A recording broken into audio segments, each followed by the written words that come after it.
tutto a meno, poco credere lo sa già l'importuno. Buongiorno, oggi mangiamo involtini di pesce spada alla palermitana. Si fanno delle piccole bistecchine di pesce spada, poi servirà della mollica ben aromatizzata e un po' d'olio e si vanno a preparare delle bistecchine molto sottili di pesce spada e a riempire con questa mollica aromatizzata. Si vanno a chiudere, ad abbottonare, si infilano in uno spiedino e si passano alla griglia.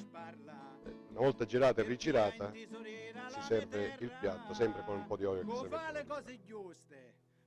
Il piatto è pronto, buon appetito!